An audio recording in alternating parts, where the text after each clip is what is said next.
আল্লাহ পাকের রাসূল হাদিস শরীফে জানিয়েছেন আসদাকুর রুইয়া বিল আসহার ও কামা ক্বালা আলাইহিস সালাম। আল্লাহ পাকের রাসূল জানিয়েছেন, প্রিয় নবী জানিয়েছেন, সাহারি রক্তে তথা ভোর বেলায় যে স্বপ্ন দেখা হয়, ফজরের নামাজ আসবার, ফজরের ওয়াক্ত আসবার আগে যে স্বপ্ন দেখা হয়, আল্লাহ পাকের রাসূল জানিয়েছেন ওই স্বপ্নটাই অধিক অংশ পরিমাণ সত্যে পরিণত। আম্মা জানা বর্ণনা কালাত, তিনি বলেন আব্বালু মা বুদিয়া বিহি রাসূলুল্লাহ সাল্লাল্লাহু আলাইহি ওয়াসাল্লাম মিনাল ওয়াহয়ি আর রুইয়া সালেহা। আম্মা জান আয়েশার বর্ণনা, রাসূল পাকের নিকট ওহীর সূচনাটাই তো ছিল সত্য স্বপ্ন। আল্লাহ পাকের রাসূল জানিয়েছেন, সাহাবারা রাসূলকে জিজ্ঞেস করলেন মাতা ওয়াজাবাত লাকান নবুওয়া, ইয়া রাসূলুল্লাহ ইয়া হাবিবাল্লাহ হুজুর, আল্লাহ পাক রব্বুল আলামিন কবে আপনাকে নবুয়ত দান করেছেন?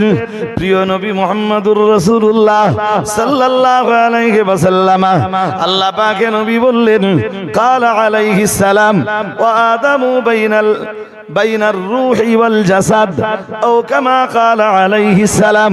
প্রিয় নবী মুহাম্মদুর রাসূলুল্লাহ সাল্লাল্লাহু আলাইহি ওয়াসাল্লাম বললেন, যেদিন আদম নবীর দেহ একদিকে আর রূহ আর একদিকে ছিল, দেহের সাথে রূহের কোনো সংযোগ ছিল না, আমি মুহাম্মদুর রাসূলুল্লাহ সাল্লাল্লাহু আলাইহি ওয়াসাল্লাম তখন আমি আল্লাহর দরবারে নবী হিসাবে গণ্য ছিলাম। অন্য বয়ানে এসেছে আল্লাহ পাকের রাসূল জানিয়েছেন ওয়া ইন্না আদামা লামুনজাদিলুন ফি তিনাতিহি ও কামা ক্বালা আলাইহিস সালাম।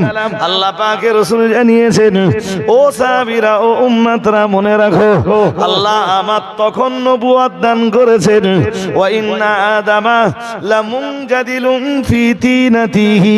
হযরত আদম আলাইহিস সালামের দেহটা যখন মাটির ভিতরে লুকিয়ে ছিল, দেহটাই যখন আল্লাহ বানাননি, আদম নবীর দেহের যখন কোনো অস্তিত্ব ছিল না, আমি মুহাম্মদুর রাসূলুল্লাহ সাল্লাল্লাহু আলাইহি ওয়াসাল্লাম মহান আল্লাহ তখন আমাকে নবুয়ত দিয়েছেন।